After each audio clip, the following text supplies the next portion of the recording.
My next guest is the president of the Council on Foreign Relations. A respected voice on foreign policy issues, Dr. Richard Haass was Director of Policy Planning for the Department of State and a principal advisor to Secretary of State Colin Powell.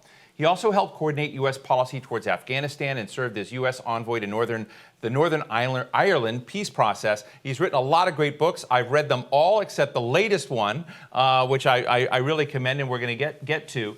Richard, great to see you.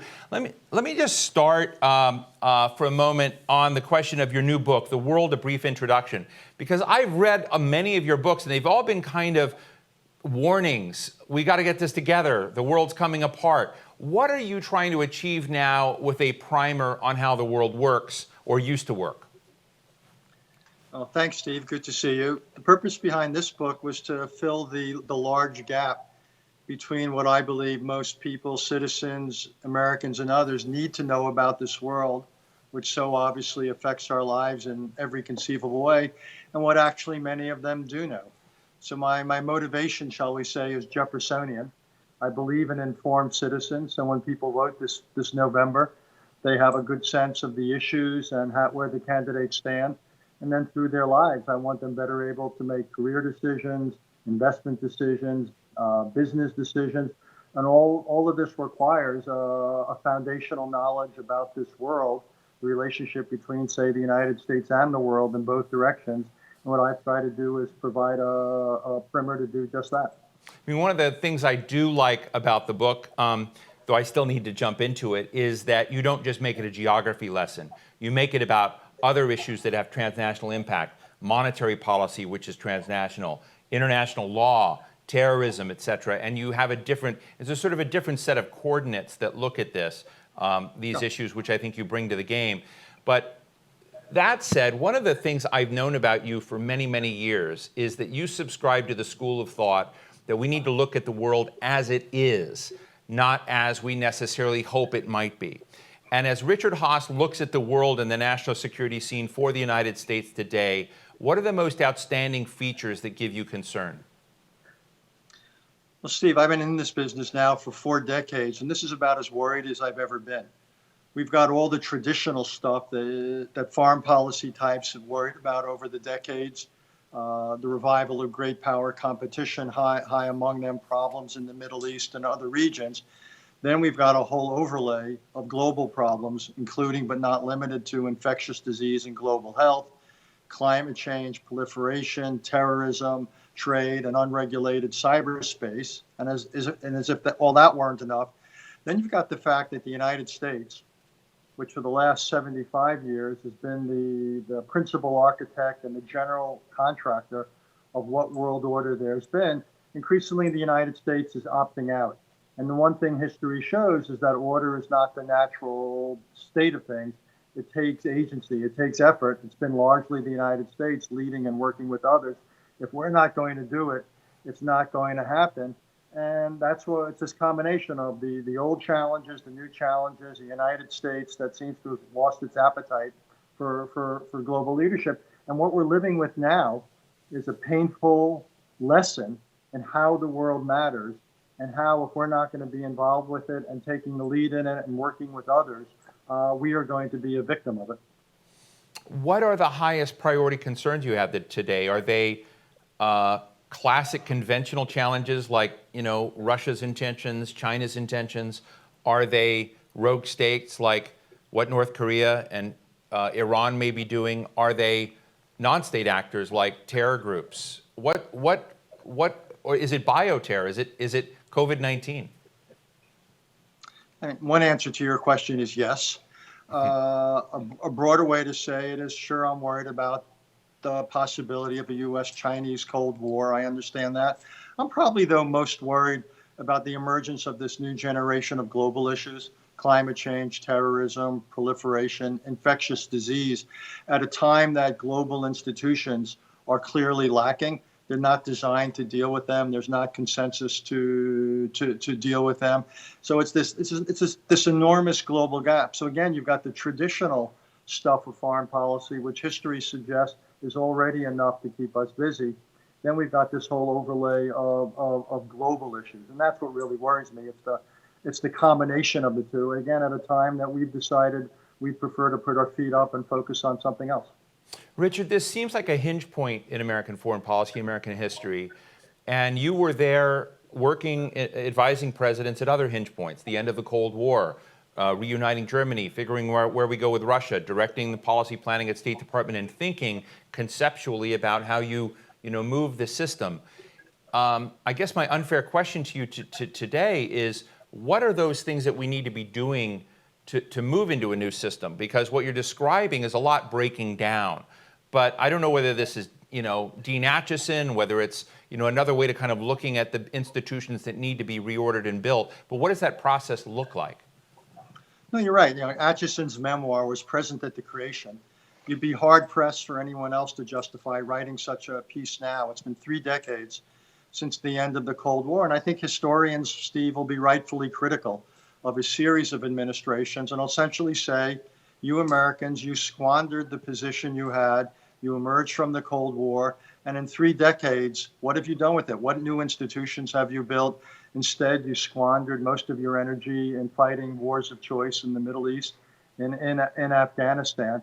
I would say, again, besides trying to come up with an approach with China where we push back as necessary, but still protect the possibility to cooperate where it's in our mutual interest, say on climate change or North Korea, I think the big challenge is to come up with a new set of global institutions up to the challenges. And I would just basically say we need to rethink the idea of sovereignty. We obviously still need respect for sovereignty, given what Saddam Hussein did in Kuwait, what Russia did in Ukraine. But I think what we've also learned over the last few decades is sovereignty cannot be absolute. When there's genocide, the world has to act. When Brazil destroys the Amazon rainforest that affects us all, the world has to act. When China doesn't meet its obligations under the international health regulations, something has to happen. When Afghanistan harbors terrorists that then do 9/11, we obviously were right to react. What we need to think about is a new set of rules for international relations about how we respect sovereignty, at the same time we condition it, and then we build new institutions around that understanding. One of the books you wrote in the past, and you'll have to remind me of the name of it, but I loved it. It made a big impact, though the title has slipped my mind.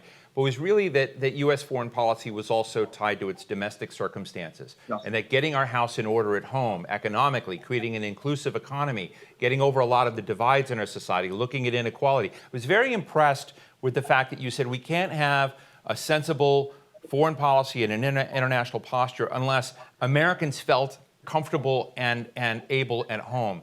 I'd love for you to share some of that with our audience, because I feel like we're at a domestically stressed point with the pandemic, with racial divisions, with inequality, unemployment. It seems like that book ought to be brought back today. From your mouth to God's ear. The book is Foreign Policy Begins at Home, and the whole argument is that we have to think about national security as a two-sided coin.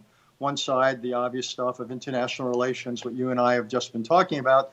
The other side, though, is things domestic, and you're exactly right. We won't be competitive unless primary education is better, unless our infrastructure is better, unless we have a smart immigration policy. So all that's true. And also exactly where we are now. If we are focused on dealing with COVID-19, if tens of millions of Americans are out of work, if people are understandably preoccupied with questions of race and the relations with police forces, we're not going to have the focus, we're not going to have the bandwidth, we're not going to have the resources to be involved in the world. And going back to your previous conversation, unless we get these things right at home, not only will we not have the resources and the bandwidth, we're not going to set an example that others are going to want to emulate, that others will respect, that others will put their trust in. So we have got to get it right here at home, one, for reasons at home, but also so we can play the sort of role we need to play abroad. You served in government. I'm in a few moments. We have Danny Pletka coming on. I'm going to be interviewing some other government officials that are in government today. But it raises the question, which I take very seriously, competence, expertise, the think tank sector, which you're part of. Danny Pletka is at the American Enterprise Institute, and where expertise sits and what your concerns are right now about what some are alleging looks like more running foreign policy by gut rather than running foreign policy by instinct. We had Mike Pompeo on. I think he made some very compelling points. But are you worried about the death of expertise or the demeaning of expertise in today's foreign policy course? Well, you'd have to be asleep not to be worried about it. What really worries me is that it's so discouraging to young people who we want to go into government. We want the best and the brightest to serve. We want the best and the brightest of this generation to join the military, to join the CIA, to join the Foreign Service. But if we keep using words like deep state, if you have economic advisors at the White House attacking somebody like Tony Fauci, if you ignore the intelligence community, why would any talented young person opt for a career in government? It's not the stock options. What it is, you go into government because you want to make a difference, because it's really interesting. We have got to stop disparaging the people who dedicate their lives to serving their country. It's that simple. Another thing that's happened is that the president gave very, very strong words about Huawei again, about telecom infrastructure. The UK has reversed its position on Huawei. And it just raises this interesting question, because America kind of walked away from industrial policy for a long time. Now it's saying we don't want this telecom infrastructure, but it doesn't have an answer in the United States. It's got to look to Ericsson, Nokia in Europe, but it's sort of been kicking Europe in the teeth a lot. I'm just interested in how you think this is all going to go. I mean, I see us offending a contractor on one hand and trying to depend on what used to be a solid ally, but we've not been treating them so well. And the equations don't add up, and I'd love to get Richard Haass to explain to me how it does. No, it doesn't add up, and it's strategic incoherence. One of the first things that really does need to be addressed is to improve our alliance relationships, our partnerships, not just for security reasons, but these are the countries we turn to deal with the global and regional challenges we've been talking about, from Iran to North Korea to climate change to cyberspace, what have you. So it's the great structural advantage of American foreign policy is that we have natural allies and plentiful partners. And rather than treating them as foes, we ought to treat them as the allies and the partners they are. So I think that's where you have to begin. But also we need to be competitive. It doesn't mean an industrial policy. Indeed, parts of me are uncomfortable with the version of an industrial policy we're seeing with the race to develop a vaccine by choosing certain companies. What we need to do is set the conditions where the private sector will thrive. Among other things, this administration has been cutting funds that go into basic research. Basic research has to be a priority. Companies which are looking for applied products can't be expected to do that themselves. We need to have a smart immigration system. Why are we discouraging the most talented people from around the world to come here and to stay here? Again, it's self-defeating. We need better education. We need better infrastructure. We have got to set the table. If we set the table right, history suggests that American industry will do just fine, but we haven't been setting the table. Just in our last minute, Richard, I know this is unfair, what would a smart Iran policy look like right now? Well, I think what a smart policy would do is look towards the future. We've got an agreement that's going to begin to expire this year. The nuclear aspects of the agreement begin to expire in about 4 or 5 years. We need a follow-on agreement. And what I would do is, working with the British, the French, and the Germans in the first instance, is basically design a follow-on agreement, a JCPOA 2.0, and then go to Iran and say, we will give you selective sanctions relief, selective, but only if you sign on to this much longer-term agreement. The basic problem of the original agreement wasn't its narrowness. There are other ways to push back against Iran. It was the short duration, the sunset provisions of the agreement. We have got to extend the agreement. We never want to see Iran with nuclear weapons or all the precursors in place.